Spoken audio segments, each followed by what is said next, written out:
दोस्तों नमस्कार। चर्चा के विषय में आप सभी का मैं विश्वपति स्वागत करता हूं।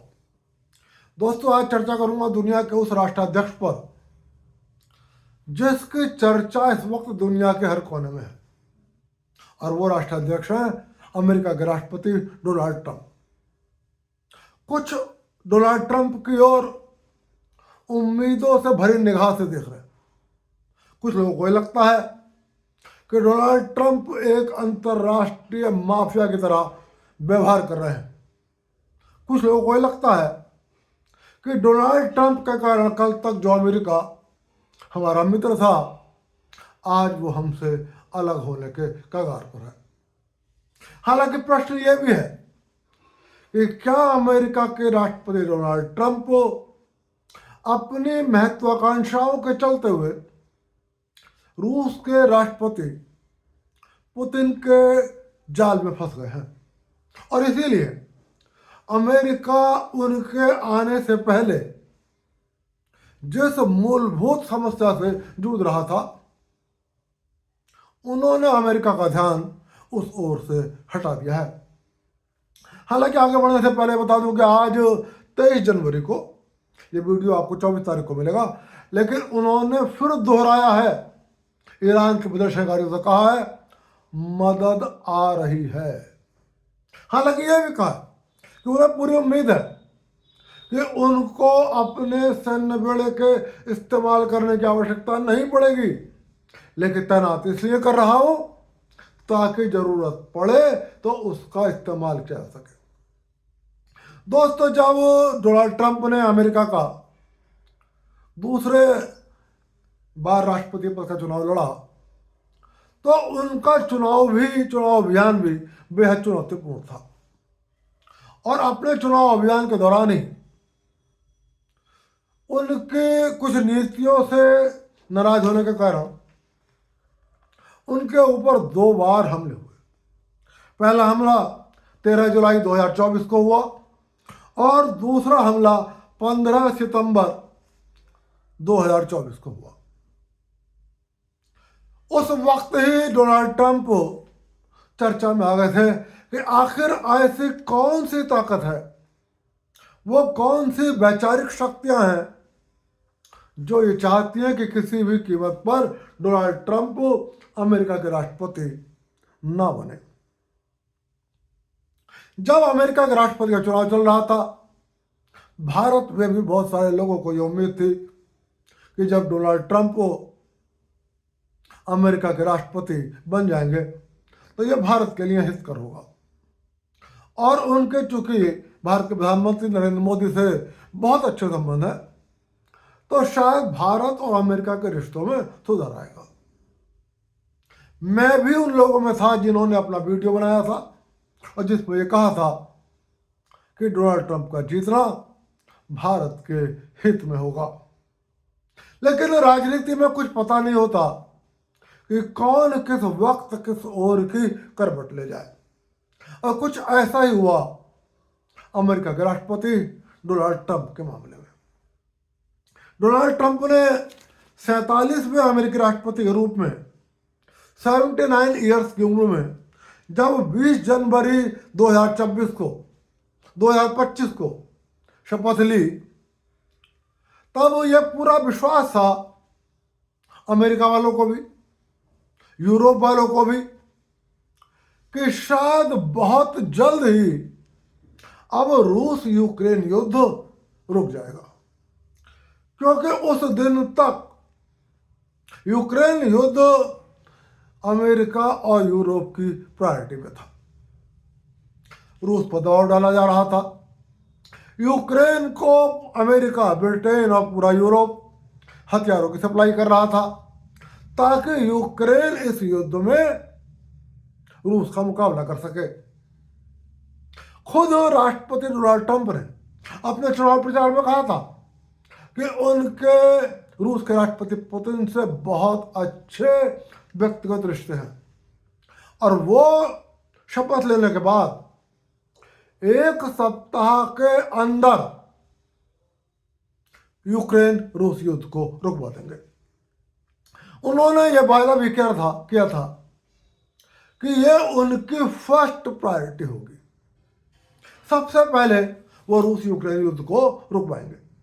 हालांकि चुनाव के दौरान ही उन्होंने पनामा नहर, कनाडा और ग्रीनलैंड को अपने इरादे जाहिर कर दिए थे। और यह नहीं कहा जा सकता कि राष्ट्रपति बनने के बाद उन्होंने इनको अपने एजेंडे में शामिल किया। लेकिन सबसे प्रमुख एजेंडा रूस यूक्रेन युद्ध था। डोनाल्ड ट्रंप ने अपने भाषणों में कई बार कहा था कि राष्ट्रपति बिडेन रूस पर दबाव डालने में विफल रहे और इसी कारण से रूस यूक्रेन युद्ध नहीं रुक पा रहा। डोनाल्ड ट्रंप राष्ट्रपति बन गए। राष्ट्रपति बने हुए उन्हें अब 1 साल से 3 दिन ऊपर हो गए, लेकिन फिलहाल रूस यूक्रेन युद्ध रुकने का नाम नहीं ले रहा। हालांकि आज ही मध्य रात्रि के दौरान रूस के राष्ट्रपति पुतिन ने अमेरिका के राष्ट्रपति द्वारा भेजे गए दूतों से मुलाकात करी, लेकिन उन्होंने स्पष्ट कहा है कि युद्ध तभी रुकेगा जब उनकी शर्तों को माना जाएगा। डोनाल्ड ट्रंप ने भी ये कहा कि अब रूस और यूक्रेन को युद्ध रोकना होगा, लेकिन फिलहाल ऐसा लगता तो नहीं कि वो पुतिन पर दबाव डाल पा रहे हैं, लेकिन ऐसा लग रहा है कि शायद राष्ट्रपति पुतिन ने अपने जाल में डोनाल्ड ट्रंप को फंसा लिया है। राजनीति या युद्ध सिर्फ हथियारों से नहीं लड़े जाते हैं। युद्ध में शब्दों का भी इस्तेमाल होता है, कूटनीति का भी इस्तेमाल होता है और राजनीति का भी इस्तेमाल होता है। हथियारों का तो इस्तेमाल है ही है, लेकिन इन सब का भी अपना अपना महत्व है। राष्ट्रपति पुतिन जब अखंड सोवियत संघ था, उसकी खुफिया एजेंसी केजीबी के जासूस थे। जासूस कितने कुशल होते हैं ये आप सब जानते होंगे, क्योंकि जासूसों को इस तरह से ट्रेन किया जाता है कि उन्हें विपरीत परिस्थितियों में न केवल दुश्मनों के बीच अपना स्थान बनाना है, बल्कि अपनी वाक्पटुता से दुश्मन से अपनी सूचनाओं को निकालना है या दुश्मन को ऐसे जाल में फंसाना है कि उसका मुख हमारी ओर से हटकर दूसरी ओर हो जाए। जिस वक्त पूर्वी जर्मन और पश्चिमी जर्मन में विभाजन था और जर्मन के बीच में एक दीवार थी, उस वक्त रूस के खुफिया एजेंसी केजीबी के वो पूर्वी जर्मनी के हेड थे और वो एक राजनयिक के रूप में रूसी दूतावास में पूर्वी जर्मनी में अपनी सेवाएं दे रहे थे। बताया जाता है कि जब जर्मनी के दोनों ओर लोगों में ये बातें बढ़ी कि जर्मन एक होना चाहिए, जर्मन का एकीकरण होना चाहिए, और दोनों ओर की जनता ने मिलकर उस दीवार को तोड़ दिया, तब ये भीड़ आक्रोश में रूसी दूतावास की ओर बढ़ी। रूस ने अपने अधिकांश दूतावास कर्मियों को वापस बुला लिया था, लेकिन पुतिन उस वक्त वहीं थे और पुतिन ने उस वक्त भीड़ की ओर एक हथियार तान लिया था और कहा था किसी ने एक कदम भी आगे बढ़ाया तो वो आत्मरक्षा में गोली चला देंगे। फिलहाल ये सब इतिहास की बातें हुई, लेकिन अब ऐसा लग रहा है कि राष्ट्रपति पुतिन की महत्वाकांक्षाओं को, राष्ट्रपति डोनाल्ड ट्रंप की महत्वाकांक्षाओं को पुतिन ने बना लिया है कि डोनाल्ड ट्रंप राष्ट्रपति बनने के बाद जिनकी फर्स्ट प्रायोरिटी, जैसा कि वो खुद कहते थे, यूक्रेन युद्ध को रुकवाना है, वो फर्स्ट प्रायोरिटी चेंज हो गई है। वो और सारे कामों में उलझे हुए हैं और उलझे हुए नहीं है, उन्होंने खुद को उलझा लिया है। हालांकि वो ये तो दावा करते हैं कि वो शांति का प्रयास कर रहे हैं पूरी दुनिया में, और वो ये भी दावे करते हैं कि उन्होंने बहुत सारे युद्धों को रुकवाया है। दावा तो भारत और पाकिस्तान के ऑपरेशन सिंदूर को रुकवाने का भी दावा करते हैं, लेकिन सच सबको पता है कि डोनाल्ड ट्रंप की उसमें कोई भूमिका नहीं थी। डोनाल्ड ट्रंप बड़ बोले, लेकिन वो अपनी एक सच्चाई को छुपाते भी हैं कि इस राष्ट्रपति पद के कार्यकाल में, इसी 1 साल के अंदर, उन्होंने 8 देशों में 650 से ज्यादा ड्रोन और हवाई हमले करे। लेकिन वो अपनी ये खूबी बताते नहीं हैं, बताते यह है कि मैं शांति का प्रयास कर रहा हूं। ये हमले सीरिया में भी हुए, यमन में भी हुए, सोमालिया में हुए, नाइजीरिया में हुए, इराक में हुए, ईरान में हुए, लेकिन वो इस बात को बताते नहीं। हालांकि जब ये दिन था 6 नवंबर 2024, और जिस दिन उन्होंने 270 इलेक्टोरल वोट का समर्थन की जीत हासिल कर ली थी, और ये सुनिश्चित हो गया था कि अब डोनाल्ड ट्रंप ही अमेरिका के राष्ट्रपति होंगे, और बहुत सारे लोग जश्न मना रहे थे, तब एक एस्ट्रोलॉजर ऐसा था जिसने कहा था कि जिस व्यक्ति की जीत पर जश्न मनाया जा रहा है, ये व्यक्ति पूरी दुनिया में उथल पुथल का कारण बनेगा, और ऐसा हो रहा है। दरअसल पुतिन ने जब ये देखा कि डोनाल्ड ट्रंप की महत्वाकांक्षाएं बहुत हैं, वो ग्रीनलैंड को लेकर, पनामा नहर को लेकर, कनाडा को लेकर बेहद उत्तेजित है, और उसके बाद वेनेजुएला को भी उनके लिस्ट में शामिल हो गया। डोनाल्ड ट्रंप से जब भी पुतिन की बातचीत हुई, यह बातचीत लंबी चली, और सिर्फ बातचीत लंबी नहीं चली, जब जब पत्रकारों के सामने पुतिन आए तो उन्होंने डोनाल्ड ट्रंप की बहुत प्रशंसा करी, और उन्होंने यहां तक कहा कि वो उम्र में मुझसे बड़े हैं, वो पूरी दुनिया में शांति स्थापित करना चाहते हैं, वो रूस के भी पक्षधर हैं, वो यूक्रेन के भी पक्षधर हैं, और मैं उनकी बहुत इज्जत करता हूं। राष्ट्रपति पुतिन ने यह भी कहा कि वो अमेरिका के राष्ट्रपति डोनाल्ड ट्रंप की किसी बात से इनकार नहीं करना चाहते। वो चाहते हैं राष्ट्रपति डोनाल्ड ट्रंप की बातों को मान लिया जाए, और जैसी कि उनकी इच्छा है युद्ध को रोक दिया जाए। लेकिन मेरी अपने कुछ चिंताएं हैं। यदि अमेरिका उन चिंताओं को नजरअंदाज ना करे तो रास्ता निकल सकता है। लेकिन मुझे एक दूसरी चीज लगती है, यह तो पुतिन का दिखाने वाला चेहरा था, क्योंकि पुतिन और डोनाल्ड ट्रंप दोस्त थे। पुतिन ने डोनाल्ड ट्रंप को एक दूसरा रास्ता दिखा दिया, और पुतिन ने यह कहा कि रूस यूक्रेन युद्ध जब चाहे जब रुक जाएगा, जिस दिन आप चाहोगे उस दिन रुक जाएगा। लेकिन आपने अपने देश की जनता से जो वादा किया है, पनामा नहर का, कनाडा का और ग्रीनलैंड का, आप उसको पूरा कर लो। इससे आप अमेरिका के एक महान राष्ट्रपति के रूप में बन जाओगे। उन्होंने अमेरिका के राष्ट्रपति डोनाल्ड ट्रंप का पूरा मुख ग्रीनलैंड की ओर मोड़ दिया, और अचानक से अमेरिका के राष्ट्रपति रूस यूक्रेन युद्ध की ओर से हटकर ग्रीनलैंड की ओर मुड़ गए। और अभी 4-5 दिन पहले उन्होंने एक फोटो भी शेयर किया सोशल मीडिया पर कि जिसमें वो ग्रीनलैंड के अंदर अमेरिका का झंडा फहरा रहे। अब चूंकि ग्रीनलैंड को ऊपर डोनाल्ड ट्रंप कब्जा करना चाहते हैं, इसको आखिर क्यों उकसाया पुतिन ने?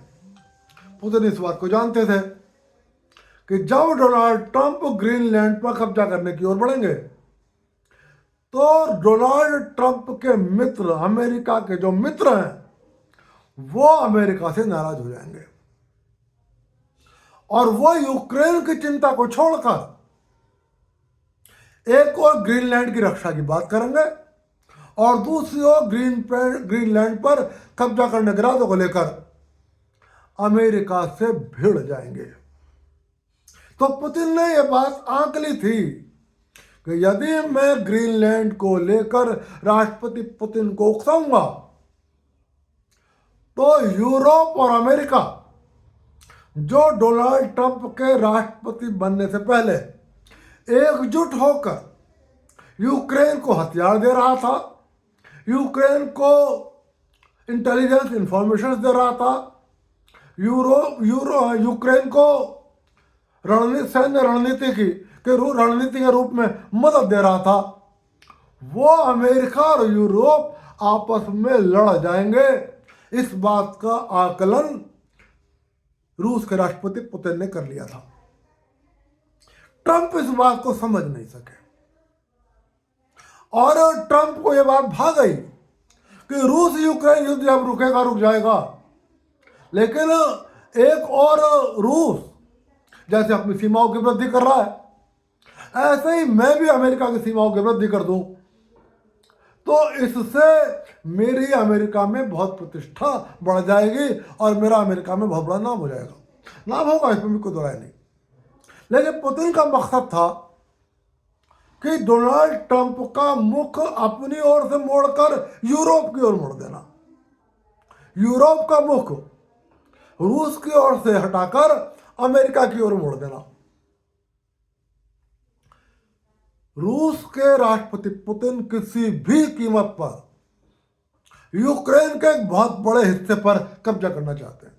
कई मित्र पूछते हैं कि आखिर सत्ता को पलट क्यों नहीं कर देते रूस के राष्ट्रपति पुतिन, जैसे अमेरिका खामनेई को निशाना बनाने का प्रयास कर रहा है, जैसे अमेरिका ने मादुरो को उठा लिया। आखिर क्या कारण है कि राष्ट्रपति पुतिन जेलेंस्की के ऊपर हमला नहीं कर रहा है? जेलेंस्की यूक्रेन में भी घूम रहे हैं, पूरी दुनिया में घूम रहे हैं, लेकिन रूस की ओर से उन पर कोई हमला नहीं हो रहा। ये भी राष्ट्रपति पुतिन की रणनीति है। राष्ट्रपति पुतिन एक बात जानते हैं कि पूरा यूक्रेन इस बात से सहमत है कि रूस यूक्रेन युद्ध जो हो रहा है वो जेलेंस्की के कारण हो रहा है, और फिलहाल यूक्रेन के अंदर जेलेंस्की एक विलेन है, उन्हें उनकी अपनी जनता का समर्थन प्राप्त नहीं है। पूरी दुनिया में भी ये माना जाता है कि एक कॉमेडियन यूक्रेन का राष्ट्रपति बन गया और उसकी वजह से रूस यूक्रेन युद्ध हो गया और रूस की मजबूरी है यूक्रेन से युद्ध करना। यदि यूक्रेन के राष्ट्रपति जेलेंस्की को राष्ट्रपति पुतिन उठा लेंगे या मार देंगे, तब स्वाभाविक रूप से वो तमाम देश, वो तमाम नैरेटिव जनता से, पुतिन से ये पूछेगा कि जेलेंस्की के कारण रूस की चिंताएं थी, जेलेंस्की के कारण पुतिन की चिंताएं थी, अब जेलेंस्की हट गए तो आप युद्ध को रोक दीजिए। लेकिन पुतिन युद्ध रोकना नहीं चाहते। पुतिन का मकसद अब बस जेलेंस्की को हटाना नहीं है। मैं समझता हूं कि पुतिन जिस दिन चाहेंगे उसके बाद 48 से 72 घंटे के अंदर जेलेंस्की की हत्या कर सकते हैं या जेलेंस्की को किडनैप कर सकते हैं, लेकिन वो ऐसा कर नहीं रहे। वो चाहते हैं कि जेलेंस्की यूक्रेन के राष्ट्रपति बने रहें। इससे यूक्रेन की जनता लगातार जेलेंस्की के खिलाफ बनी रहेगी और उसका परिणाम यह भी हो रहा है कि रूस की सेनाएं जैसे जैसे यूक्रेन में घुस रही हैं, यूक्रेन के जनता के विरोध का सामना रूस की जनता को नहीं करना पड़ रहा है। अब जब ग्रीनलैंड की ओर ट्रंप ने अपनी निगाहें कर दी तो आज स्थिति यह है कि पूरा यूरोप अमेरिका के खिलाफ खड़ा हो गया और अब यूरोप के कई देशों ने कहना शुरू कर दिया है कि हम अपनी सेनाओं को यूक्रेन से वापस बुला लेंगे। हमने अपने फाइटर जेट्स जो यूक्रेन को दे रखे हैं वो अमेरिका से ग्रीनलैंड की सुरक्षा करने के लिए वापस बुला लेंगे। मतलब साफ है कि यदि डोनाल्ड ट्रंप ग्रीनलैंड की ओर बढ़ते हैं तो डोनाल्ड ट्रंप को अपने ही दोस्तों से लड़ना पड़ेगा। और यही बात राष्ट्रपति पुतिन चाहते थे। राष्ट्रपति ट्रंप की महत्वाकांक्षाओं को चलते स्थिति यह हो गई है कि 1949 में 12 देशों के साथ एक नाटो का गठन हुआ था, जो एक सैन्य संगठन था। यह यूरोप के लोकतांत्रिक देशों का सैन्य संगठन था और संगठन है, आज भी है। हालांकि आज इसके 32 देश इसके सदस्य हैं। इसको अमेरिका की पहल पर बनाया गया था और इसका मकसद था कि तत्कालीन सोवियत संघ के विस्तार को रोकना। और नाटो के प्रस्तावना में यह बात कही गई थी कि यदि नाटो के किसी भी एक देश पर हमला होगा तो वो नाटो के सभी देशों पर हमला माना जाएगा और नाटो के सभी देश उस आक्रमणकारी शक्ति से मुकाबला करेंगे।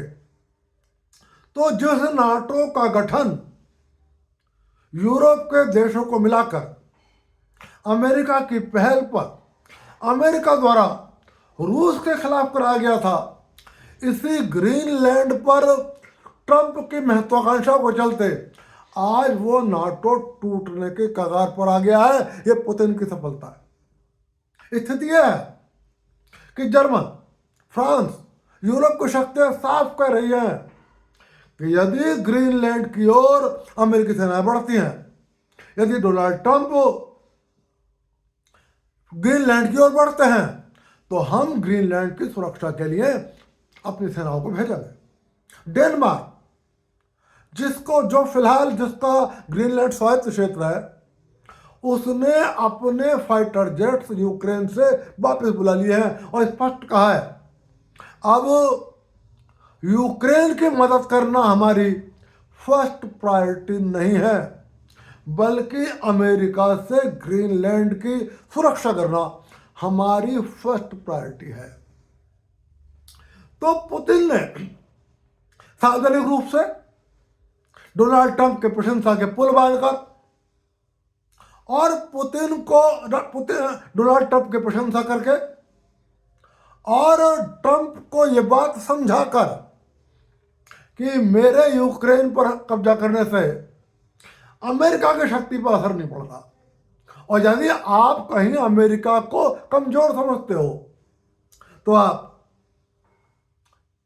ले लो कनाडा, आप ले लो ग्रीनलैंड, मुझे कोई ऐतराज नहीं है। और इसीलिए अभी 20 जनवरी को रूस की ओर से साफ साफ बयान दिया गया कि ग्रीनलैंड डेनमार्क का हिस्सा नहीं है। रूस ऐसा नहीं मानता और यदि अमेरिका ग्रीनलैंड पर कब्जा करता है उससे रूस को कोई ऐतराज नहीं है। खास बात यह है कि डोनाल्ड ट्रंप यूरोप से बात कहते हैं दिखाने के लिए कि चीन और रूस की निगाहें ग्रीनलैंड पर लगी हुई है और वो रूस और चीन से बचाने के लिए ग्रीनलैंड को अपने कब्जे में लेना चाहते हैं। लेकिन रूस ने स्पष्ट कहा है उसके ग्रीनलैंड में कोई रुचि नहीं है। यदि ग्रीनलैंड को अमेरिका भी ले लेता है तब भी रूस को कोई ऐतराज नहीं है। और उन्होंने यह भी कह दिया कि हम ग्रीनलैंड को डेनमार्क का हिस्सा नहीं मानते। यानी कि राष्ट्रपति पुतिन की सरकार ने डोनाल्ड ट्रंप को हरी झंडी दे दी है, आप आओ, आप ग्रीनलैंड पर कब्जा करो, क्योंकि पुतिन जानते हैं कि जब अमेरिकी सेनाएं ग्रीनलैंड में घुसेंगी तब अपने ही देशों से, अपने ही दोस्तों से अमेरिका को मुकाबला करना पड़ेगा। जो यूरोप और जो अमेरिका, जो ब्रिटेन कल तक एकजुट होकर यूक्रेन के साथ खड़े थे और रूस के खिलाफ मदद कर रहे थे, राष्ट्रपति पुतिन के सफल कूटनीति के चलते आज वो अमेरिका, वो ब्रिटेन, वो यूरोप एक दूसरे के खिलाफ खड़े हैं। और इसीलिए मेरा ये मानना है